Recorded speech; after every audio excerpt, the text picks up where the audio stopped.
shit happens and you don't bury your mistakes because you learn from your mistakes.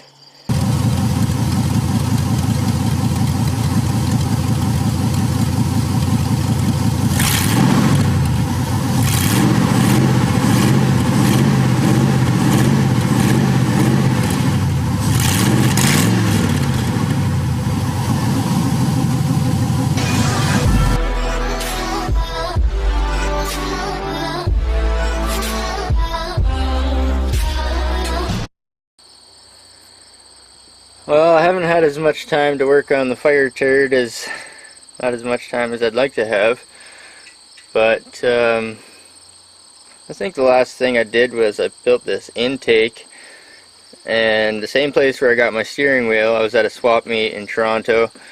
I got the air filter and the 90-degree, this 90-degree tube here. And the filter, I think it was like 25 bucks for the filter and tube. And I just put the stuff away and never used it. But it just so happens it was the same place where I got the steering wheel. I got this intake. So I wasn't really sure about my mass airflow placement. I had it like duct taped to the throttle body, and then it got hot under the hood a couple times and the duct tape started to separate. So that was definitely silly, but it worked temporarily up until the point where it actually warmed up and started to melt. So I decided I better put a proper intake on it. I had a misfire code recently, so that's the only reason why this is here. This actually unplugs. Yeah, I can unplug it here and I can just hide this. But I was diagnosing the car because I had a misfire and the mass airflow sensor started to fall off the throttle body, and apparently you're supposed to have it like not on the throttle body. You should have it on a straight stretch somewhere a few inches away from the throttle body. So I got this and I just slapped it on there and actually turned these rubber couplers inside out. They're just factory GM couplers, and I turned them like inside out, so that worked, and she's clamped on there pretty good now. I got my mass airflow sensor on a straight stretch. I had it unplugged once or twice, and I think in the first video there's no mass airflow sensor at all, I think, when it was running. But turns out yeah, it should be on a straight stretch, and I had it completely wrong. I wasn't really sure where the misfire was coming from. So long story short, I unplugged the O2 sensors and I fixed up the mass airflow sensor and the intake, and it runs like way better. So I'm pretty sure it was that mass airflow was actually leaking a little bit of air, and I noticed that was affecting performance on the load tests. And the O2 sensors, I had a misfire code when they were plugged in, and as soon as I unplugged them, the misfire code went away. So I'm not getting any O2 sensor codes. I'm not getting any misfire codes anymore. So I don't know if I have a leak in my exhaust, because if you have like a leaky exhaust, that can suck air into like an Venturi effect, and it can suck air in and give you a lean reading, and then it'll add fuel. So I'm not really sure what was going on there. And it could also be like these injectors are super old. I had to change one already. One was completely dead when I first put this engine in. Anyway, it's running on all 8 cylinders. I did like an old school check, and I'd unplug each coil while it was running and listen for a noticeable change. Like if you had a dead coil and you unplug it, there'd be no change. And same with the injectors. I unplugged them one at a time just to make sure they were all working and firing. So it seems to work best in open loop with no O2 sensors. It's just reading the mass airflow sensor, and yeah. So it seems to work best in open loop. I did load tests and small burnouts. So if it runs better without the O2 sensors, and if they were like one of the biggest expenses in the project was the O2 sensors, the most money I got into it is the headers, and they were only like $100. And I think the O2 sensors combined, they were more than that. They were like 100 and I don't know, 150 or something, or 140, $60 each or something like that, plus tax. So if I don't need them, then this budget build gets even cheaper, and it works even better without them. So I'm not sure if I have an exhaust leak or bad reading. I had them read the VIN number off my computer. I'm using a 2002 computer. I really want to get some exhaust on this junk, so I got these MBRP stainless cans, 2.5 inch stainless cans. And on the driver's side, the way it dumps, the O2 sensor doesn't give you much room for like elbows and stuff, or bends. So if I took the O2 sensor out of the collector, then I could actually have more room to work there. So things might be better without them. I don't know, they seem a lot better without them, just the way it's running. So I no longer have a misfire code anymore, which is good, and I'm not using the O2 sensors, which just means maybe it'd be even cheaper that way. I really have no clue what I'm doing. This is my first LS swap, but it seems to be running good. There's no misfire code. I don't think I even need the O2 sensors, to be honest. But yeah, they were playing havoc with my fuel trims. Something wasn't right there, and it just seems to work better. It reads the base map without them, and I think it only uses them during idle and stuff. So I think during like full throttle and partial throttle, I think it goes closed loop anyway, or open loop anyway. I put the factory overflow bottle on because this sealed system seems to breathe a lot, like when it's warming up. It seems to, like, it was spitting fluid out, and I changed the cap, the 15 pressure cap or whatever it's got on it, I can't remember, but it works way better. This way it can breathe. Expansion, it'll expand into this container, and when it contracts it just sucks it back out of the container again. So put the factory one on. These are kind of rare, these factory overflow tanks. Usually they get UV damaged and discolored, so that's pretty cool. I was underneath looking at the exhaust and stuff and the O2 sensors, and I saw a crack, just a tiny crack between the bell housing and the block, and I could see like daylight between the transmission and the engine, and that's scary.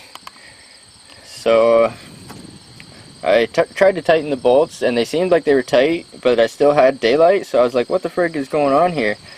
It wasn't much, maybe just a piece of paper, or maybe just a millimeter, but just enough that I could see daylight through it. So I took one of the bolts out, one of the bolts I was using, and I compared it to, I think, one of the factory ones, because I just had metric bolts laying around, and the one that I used, or a couple of the ones that I used, are like way too long, apparently. So I gathered up these ones that they're the right length, they're the proper metric for the Gen 3 small block, or the LS motors, or Vortex, or whatever you want to call them. The Gen 3 small block, they use a metric 10. So yeah, apparently I had the wrong bolts in. They were tight, and I was like, I thought I didn't tighten them. I was a little bit worried there, but they were tight. They just were too long, apparently. You can see a little bit on the end there where I know it won't focus, but you can see a little bit of thread pile up on the end there where I tightened it, and then I tightened it again, and it was just already tight, just too long.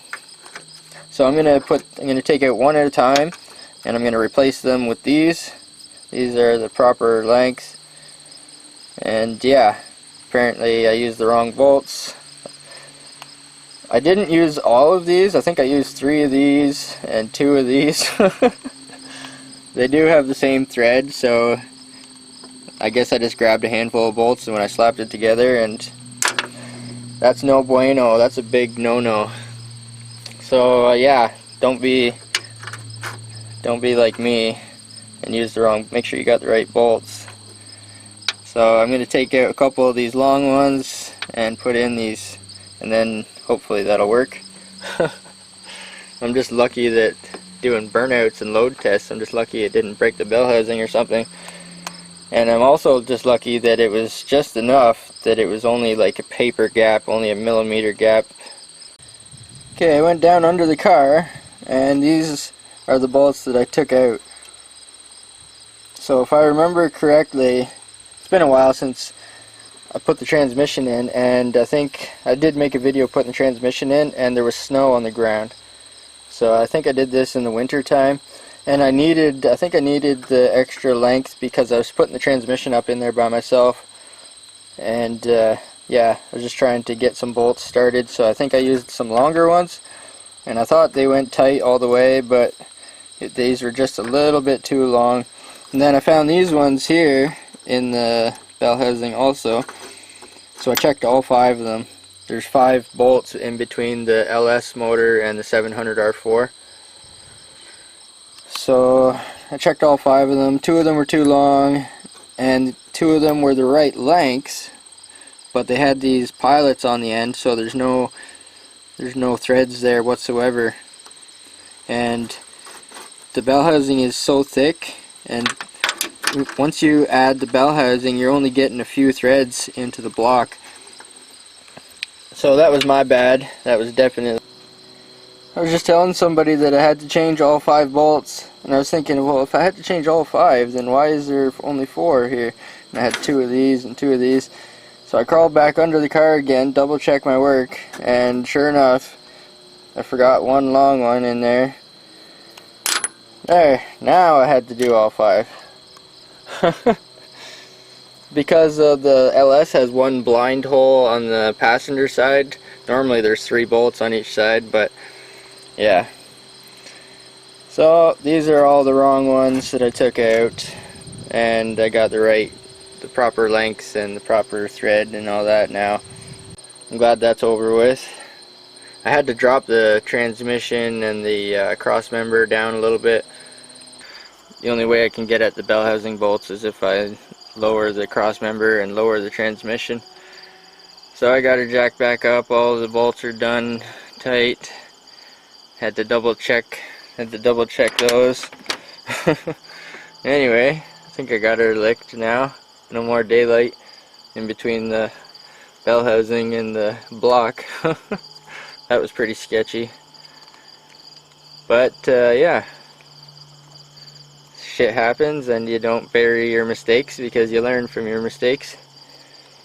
So I'm glad that's corrected. I'm just gonna unplug this because it looks like crap, and I'm done with the diagnostic. I only plug that in when I'm doing diagnostic stuff or when I'm plugging into the OBD2 port. So this unplugs the ground wire, and the power wire unplugs here as well.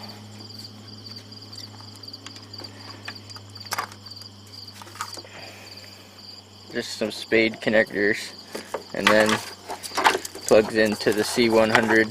This here just unplugs as well. Anyway, I need 2 hands for that. Yeah, so it seems to be running better than ever. I know I've said that before when I put the O2 sensors on, but I never really heard the misfire, but the computer was giving me a misfire code with the O2 sensors plugged in. So I've got them unplugged now. And since I've had them unplugged, the misfire code went away. So there's no more misfire code.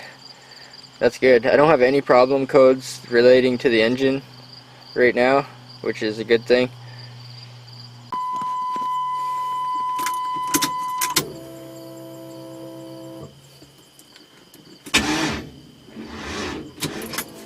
Oh, I think my battery's dead.